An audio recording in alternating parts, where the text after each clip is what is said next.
하나님께서 오늘 우리에게 주시는 말씀은 구약성경 시편 1편 1절에서 6절까지 말씀입니다.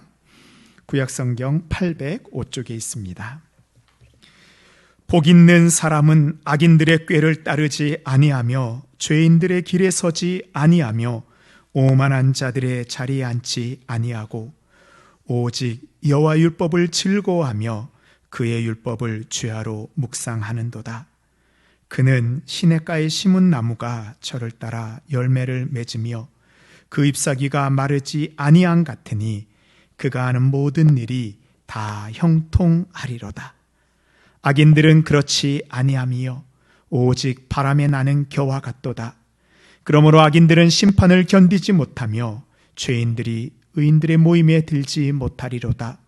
무릇 의인들의 길은 여호와께서 인정하시나 악인들의 길은 망하리로다. 아멘. 이것은 하나님의 말씀입니다. 오늘은 어린이 주일입니다. 누구를 위한 날이에요? 아니요, 우리를 위한 날이라 생각하시면 오늘 좀 행복할 것 같습니다. 어린아이와 같이 돼야지만 하나님 나라에 들어갈 수 있다라고 말씀하셨어요. 그래서 우리가 어린 아이입니다. 오늘 우리의 아동부 아이들이 믿음 안에서 이렇게 잘 자라고 하나님을 찬양하는 모습 보니 너무 감사합니다. 그래서 우리 교회학교를 위해서 계속 기도와 또한 지원을 부탁드립니다. 또한 이번 주에는 어버이날이 있습니다.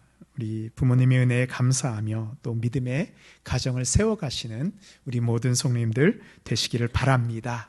아멘.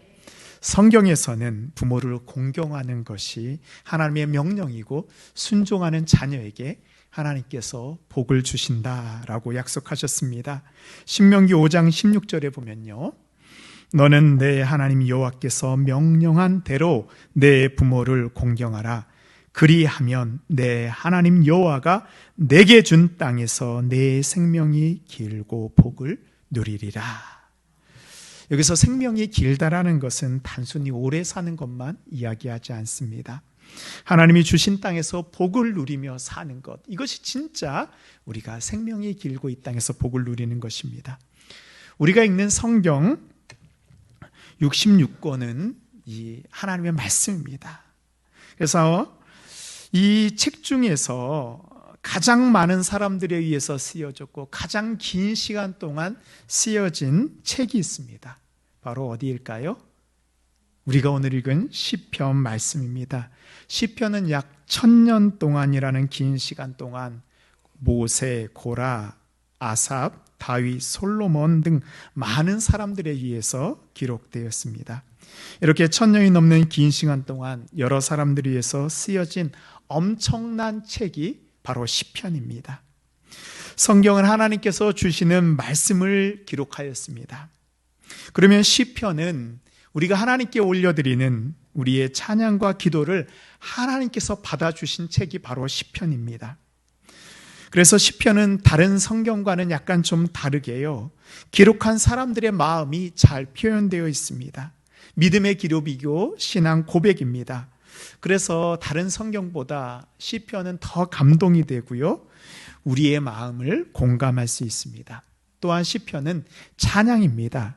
시편의 가사에 곡을 붙여서 노래를 부를 수 있게 하였는데요, 우리가 찬양할 때 찬송가를 부르는 것 같이 이 이스라엘 백성들은 시편에 곡을 붙여서 찬송가와 같이 찬양을 하였습니다. 이 시편의 내용은 하나님께 대한 감사, 하나님을 높이는 찬양, 예배 때 부르는 노래가 다 시편 속에 있습니다.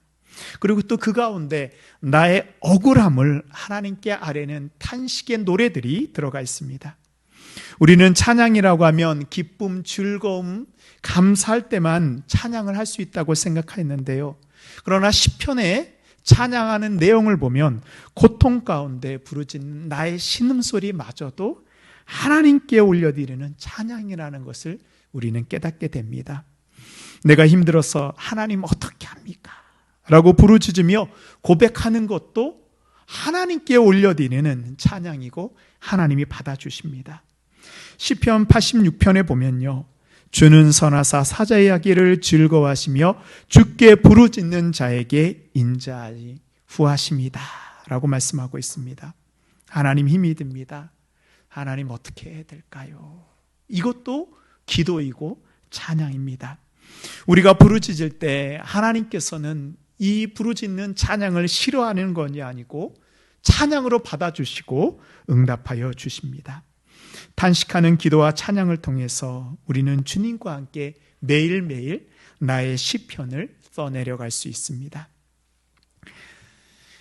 이 TV의 커머셜 광고 가운데에서요, 자동차 광고가 있어요. 이 어느 자동차에서 땡땡 자동차인데요. 내용이 어떤 거냐면 이 아들이 고향집에 쫙 내려올 때 이 자동차를 쫙 몰고 내려오는 걸 보고 부모가 어떻게 해요? 뿌듯하게 바라봅니다. 그래서 그 광고가 하는 얘기 뭐예요?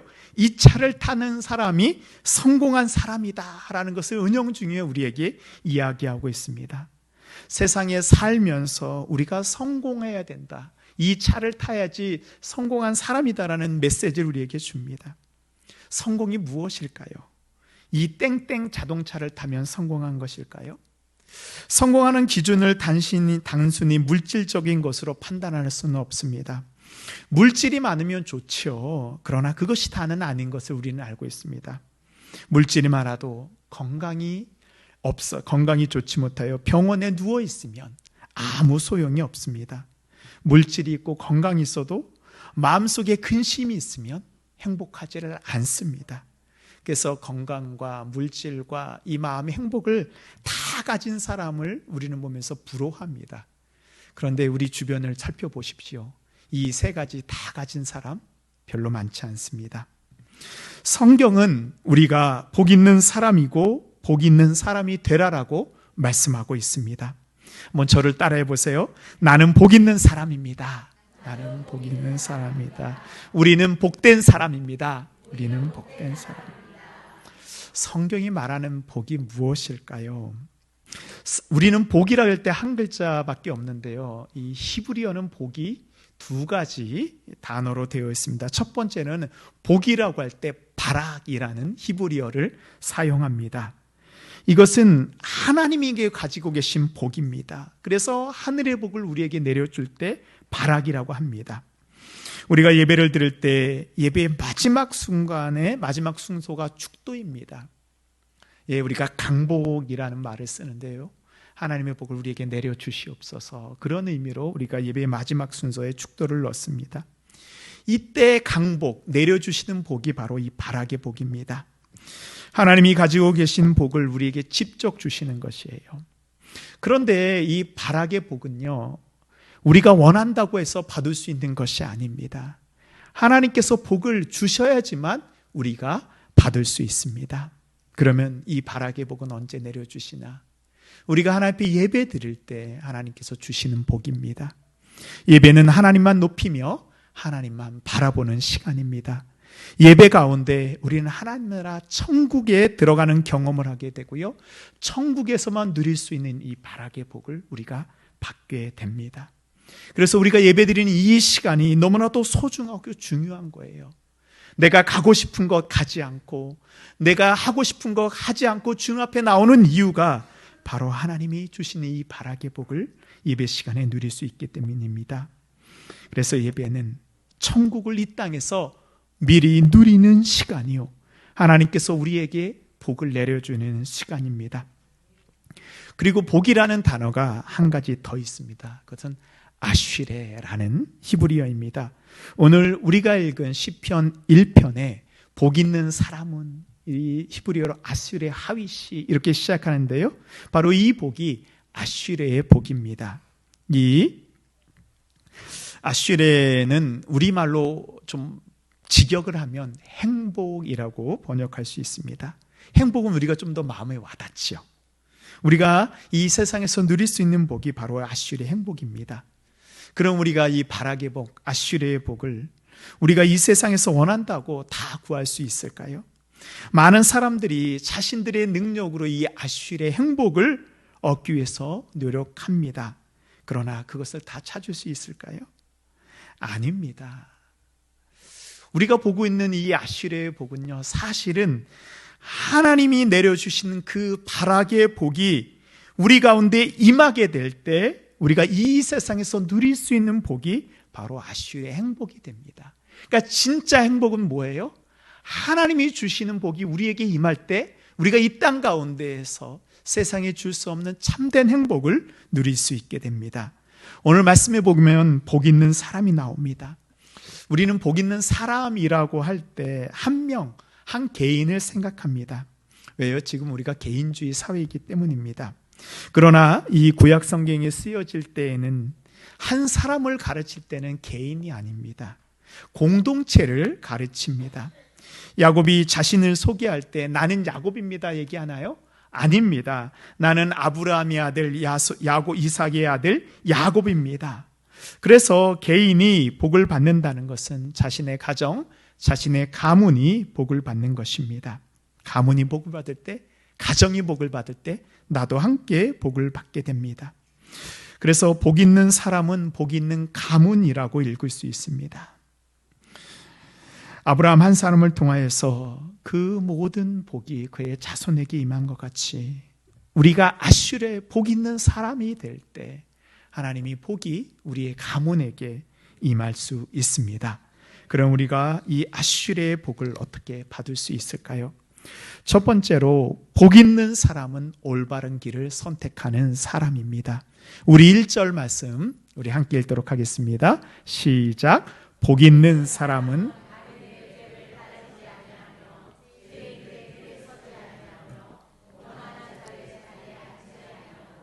아멘. 복 있는 사람은 악인들의 나쁜 꾀, 속이는 것을 따르지 않고 죄인들의 길에 서지 않는다. 뭐예요? 죄인들의 길은 잘못된 선택을 의미합니다. 우리는 죄라고 할 때는 자꾸 결과를 생각하는데요. 성경은 죄를 이야기할 때 그 죄를 선택하는 그 순간부터 죄라고 이야기하고 있습니다. 즉 죄를 짓는 선택을 해서는 안 된다는 말씀입니다. 오만한 자들의 자리에 앉지 아니하여야 한다. 오만한다는 것은 교만한다는 거예요. 베들레헴에 가면 예수님이 태어났다고 알려지는 장소에 예수 탄생 기념교회가 있습니다. 이 베들레헴에 있는 예수 탄생 기념교회입니다. 근데 저기 잘 보이지 않지만 이 교회에 들어가는 작은 문이 있습니다. 이 교회 안으로 들어가는 문을 겸손의 문이라고 합니다. 아까 멀리 봤던 그 작은 점 같은 것이 바로 이 교회 안으로 들어가는 겸손의 문입니다. 원래 이 문을 처음에 만들었을 때는 크게 사람들이 지나갈 수 있도록 만든 큰 문이었습니다. 그러나 그 이후에는 왕이라고 할지라도 고개를 숙이고 말에서 내려서 허리를 숙여야만 들어갈 수 있도록 작게 만들었습니다. 주님 앞에 나아갈 때는 누구라도 고개를 숙이고 겸손해야 된다.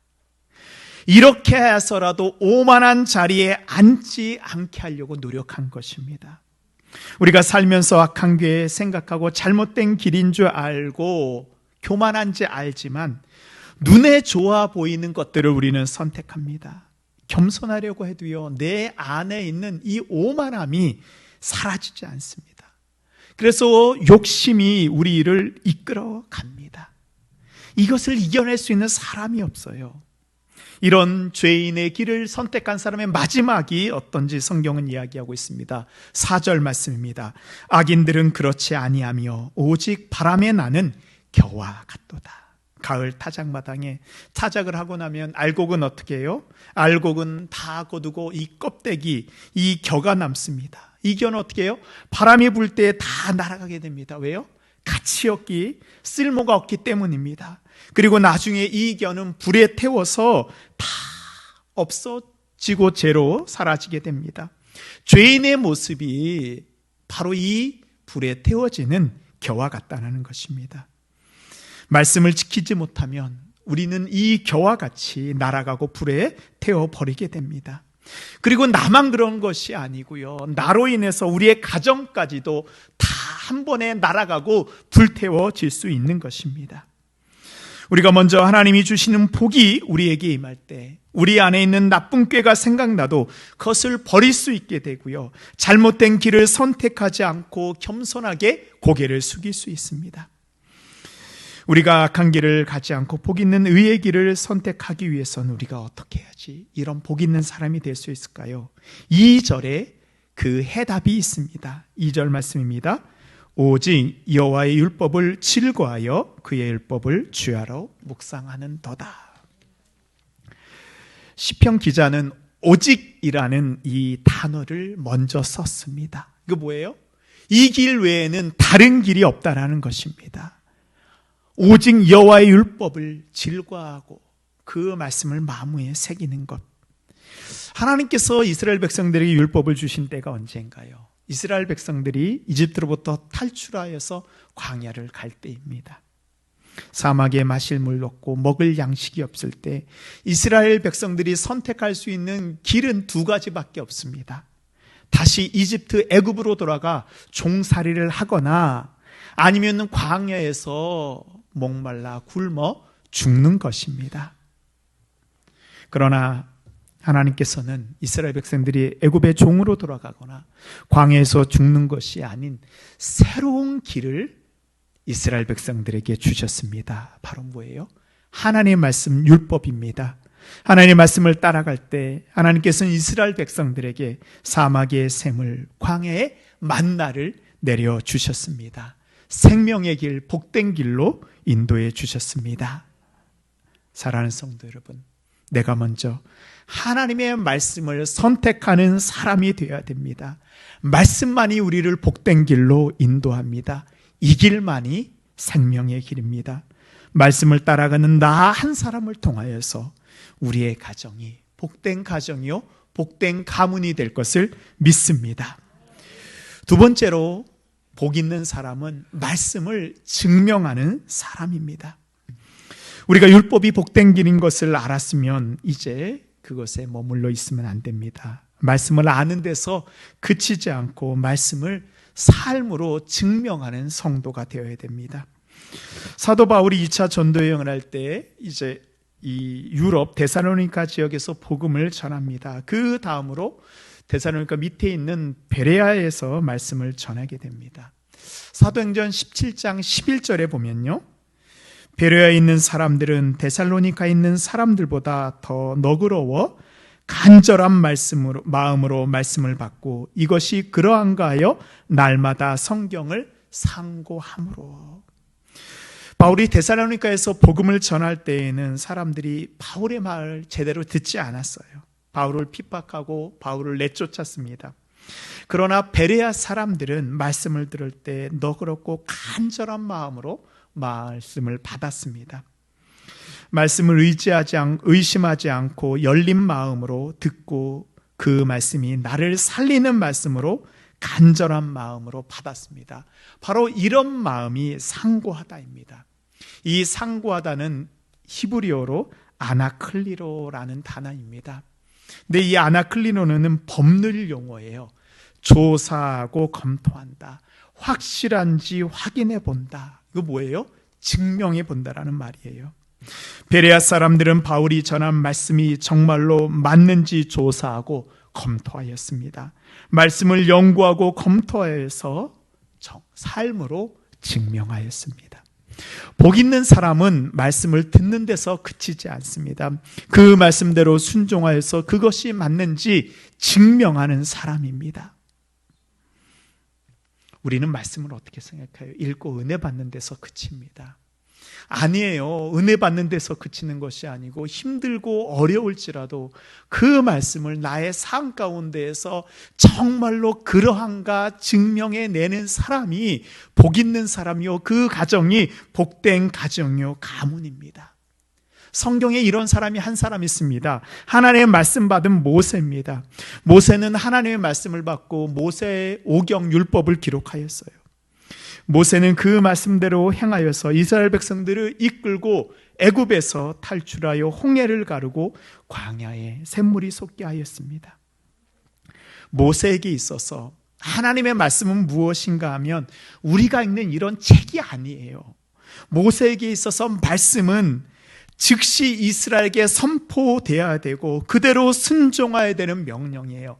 말씀대로 순종하면 살고 순종하지 않으면 죽음인 것입니다.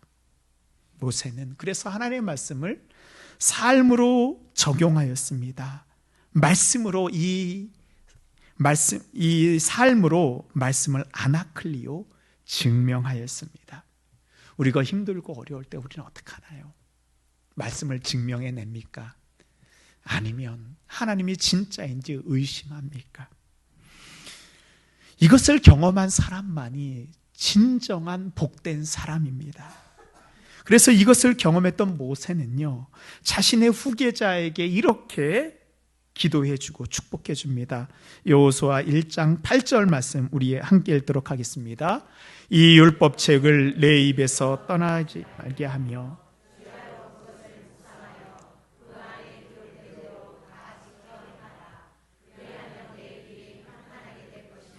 내가 형통하리라. 아멘. 우리가 말씀을 어느 정도로 지킵니까? 내 입에서 떠나지 말게 하라는 것은 말씀을 지속적으로 반복하여 소리내는 것, 말씀을 끊임없이 반복해서 뭐예요? 내 삶의 일부분, 우리말로 습관이 되게 하는 것입니다. 말씀이 생각에서 그치지 않고 나의 습관이 될 때까지 반복하는 것입니다. 말씀을 그래서 내 마음판에 새긴다라는 것이 바로 이것입니다. 우리가 살면서 악인의 길, 의인의 길이 내 앞에 펼쳐질 때가 있어요. 힘들고 어려운 순간에 내가 무슨 선택을 해야 될지 우리는 고민합니다. 그런데요, 제가 신앙생활 해보니까 고민하잖아요. 그럼 대부분 실패합니다. 왜요? 죄의 힘이, 악의 힘이 그만큼 강력합니다. 말씀이 나의 습관이 되어서 내가 고민해야 되는 그 순간에 내가 말씀의 습관대로 따라가서 의의 길을 선택하는 것입니다. 그것이 바로 복된 삶이지요. 어느 한 순간에 이것이 되는 것이 아닙니다. 매일매일 하나님 말씀을 내 입술에 담아 말씀이 나의 습관이 되도록 선택하고 생각하는 훈련을 우리가 할 때 비로소 말씀을 삼고하는 사람이 될 수 있습니다. 거룩한 습관이 바로 나의 삶의 일부분이 되는 것입니다.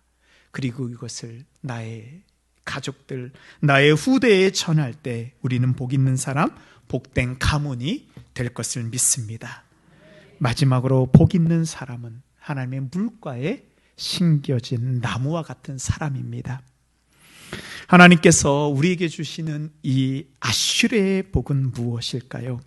3절에 하나님이 주시는 복이 무엇인지 구체적으로 나와 있습니다. 3절 상반절 말씀입니다.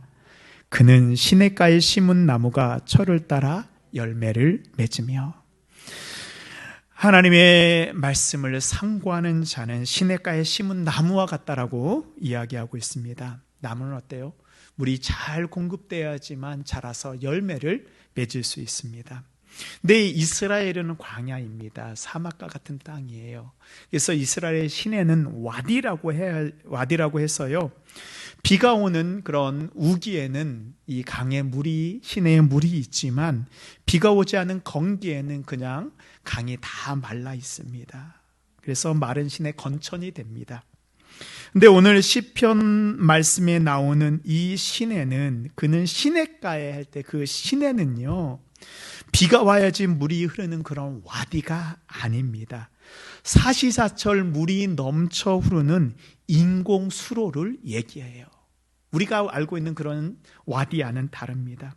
그래서 시편 65편에 보면 이 시내가 무엇인지 잘 설명하고 있습니다. 땅을 돌보사 물을 대어 심히 윤택하게 하시며 하나님의 강에 물이 가득하게 하시고 이같이 땅을 예비하신 후에 그들에게 곡식을 주시나이다. 하나님께서 일부러 물을 대어 언제나 물이 흘러 넘치는 그런 시내입니다. 우리를 하나님이 만들어주신 그 시냇가에 심겨진 나무와 같다라고 이야기하고 있습니다. 그러면 시냇가에 심겨졌다는 건 뭐예요? 우연히 시냇가에 심겨진 것이 아니고요, 하나님께서 우리를 그 시냇가에 옮겨서 심겨주신 것입니다. 우리가 하나님의 복을 사모한다는 것은 광야에서 그냥 자라는 것이 아닙니다. 물이 없는 곳에서 생명의 물이 넘치는 곳으로 우리를 옮겨주시고 그 광야에서 물가로 옮겨주시어 우리로 그곳에 뿌리를 깊게 내리게 하십니다. 나무가 물을 공급받기 위해서는 뿌리가 깊이 내려져야 됩니다. 우리가 하나님의 말씀을 묵상하는 것이 바로 이 믿음의 뿌리를 깊이 내려서 하나님이 주시는 그 생명의 물을 공급받는 것입니다. 이런 환경 가운데 우리는 열매 맺는 나무가 될 수 있습니다. 그래서 예수님께서는 이것을 비유로 들어서 말씀하셨습니다. 요한복음 15장에 보면요, 나는 포도나무요 너희는 가지라. 그가 내 안에 내가 그 안에 거하면 사람이 열매를 많이 맺나니 나를 떠나서는 너희가 아무것도 할 수 없습니다. 우리가 예수님 안에 있을 때 우리가 어때요? 열매를 맺을 수 있는 거예요. 그렇습니다. 우리는 지금 어떤 나무입니까? 지금 나에게서 열매가 맺히고 있습니까? 아니면 열매를 맺지 못하고 있습니까? 지금 여러분은 어디에 거하고 있습니까? 하나님 없는 광야입니까? 메마른 사막입니까? 아니면 하나님의 은혜의 강가에 심겨진 나무입니까? 하나님이 생명 시냇가에 심겨진 나무가 우리가 될 때 우리의 믿음의 깊은 뿌리를 내리며 하나님이 주신 은혜로 말미암아 우리가 열매 맺는 삶, 그 복된 삶을 우리는 살아갈 수 있습니다. 말씀을 지키는 자에게 주시는 복을 하반절에서 한 가지 더 약속하고 있습니다. 우리 함께 읽도록 하겠습니다. 그 잎사귀가 마르지 아니함 같으니 그가 하는 모든 일이 다 형통하리로다. 아멘. 나무의 잎사귀가 마른다는 거에 무슨 뜻이에요? 이제 그 나무는 말라서 열매를 맺을 수 없다는 신호입니다. 반대로요, 아직 열매를 맺지 못했을지라도 잎사귀가 마르지 아니하면 내가 하나님의 은혜의 강가에 심겨져 있고 하나님의 말씀을 내가 붙잡고 있으면 장차 앞으로 좋은 열매를 맺을 수 있는 소망의 약속입니다. 사랑하는 성도 여러분, 지금 내가 아직 열매 맺지 못하고 있고 우리의 가정에, 우리의 가문에 하나님의 은혜가 보이지 않을지라도 실망하지 마십시오. 내가 잎사귀가 마르지 않는 그런 나무가 되면요, 하나님의 은혜가 우리에게 임하게 됩니다. 아멘. 모든 사람이 이 형통의 복 받기 원합니다. 그러나 형통함은 아무 문제가 없다는 것을 의미하지 않습니다. 우리 신앙인들은 반드시 알아야 돼요. 형통은 문제가 없는 것이 아닙니다. 문제가 있고 어려울지라도 문제를 해결할 수 있는 그 유일한 길, 예수 그리스도를 붙잡는 하나님의 말씀 위에 굳게 서 있는 시냇가에 심겨진 나무가 되면요, 우리에게 형통함이 있는 것을 믿으시기 바랍니다. 아멘. 하나님이 우리를 붙잡아 주시어 우리로 넘어지지 않고 나아갈 수 있는 힘과 용기를 주시는 것, 그것이 바로 우리가 형통하다는 증거입니다. 사랑하는 성도 여러분, 잎사귀가 마르지 않아 하나님이 공급하여 주시는 생명수로 말미암아 열매 맺는 그런 형통함이 우리에게 임하기를 간절히 축원합니다. 아멘. 하나님께서 우리에게 주시는 복력이 있습니다. 하나님의 생명 시냇가에 심겨진 나무가 되어 우리의 믿음의 뿌리를 깊게 내리고 하나님이 공급하여 주시는 세상에 줄 수 없는 은혜로 말미암아 열매 맺는 삶, 복된 가문을 만드는 우리 모든 성도님들 되시기를 바랍니다. 아멘. 기도하겠습니다. 하나님, 우리는 그동안 세상이 주는 복이 전부인 것을 알고 그것을 따라간 적이 있습니다. 하나님, 이 시간에 하나님 우리의 영의 눈을 열어 하나님이 우리에게 주시는 그 하늘의 복, 하나님의 복 발악을 보게 하여 주시옵소서. 하나님, 우리가 시냇가에 심겨진 나무가 되어서 하나님이 주시는 그 복이 우리에게 임하여 아슈레의 복, 그 행복을 하나님 이 땅 가운데 누리게 하여 주시옵소서. 하나님, 아직 열매 맺지 못한 하나님 그런 나무가 있습니까? 하나님, 우리가 하나님의 말씀 마지막까지 붙잡고 하나님이 주시는 형통을 바라볼 때 하나님 아버지, 우리의 가정이, 우리의 가문이 하나님 복된 가문 되게 하여 주시고, 하나님 믿음의 한 사람 나를 통하여 하나님 우리의 가정을 복된 가문으로 세워 주시옵소서. 하나님 5월 가정의 달을 맞이하여 하나님 아버지 주님 눈물로 기도하는 주의 성도들이 있습니다. 믿지 않는 부모를 위해서, 믿지 않는 형제를 위해서, 하나님 믿지 않는 하나님 남편과 믿지 않는 자녀를 위해서 하나님 기도하는 주의 백성들 있사오니, 하나님 아버지 주님 하나님이 주신 형통함을 바라보며 하나님 기도하고 나아갈 때 하나님 믿음의 한 사람 나를 통하여 하나님 우리의 가정이, 우리의 가문이 하나님 아버지 오늘 말씀과 같이 시냇가에 심겨진 복된 가정, 복된 가문 되게 하여 주시옵소서. 예수님의 이름으로 기도하였습니다. 아멘. 이제는 이 땅의 모든 어린아이들을 사랑하시고 부모 주시는 예수 그리스도의 크신 은혜와 우리를 위하여 하늘의 복을 예배하여 주시는 아버지 하나님의 극진하신 사랑하심과 언제나 함께 하시며 하나님의 말씀을 순종할 수 있는 힘과 능력을 주시는 성령님의 교통교제 역사하심이 복된 삶을 살기를 소원하는 주님의 모든 백성들 머리 위에, 가정과 자녀 위에, 믿음의 기업과 일터와 학업 위에, 어린이와 가정을 살리는 동신교회 위에 이제부터 영원토록 함께 하시기를 간절히 축원하옵나이다. 아멘.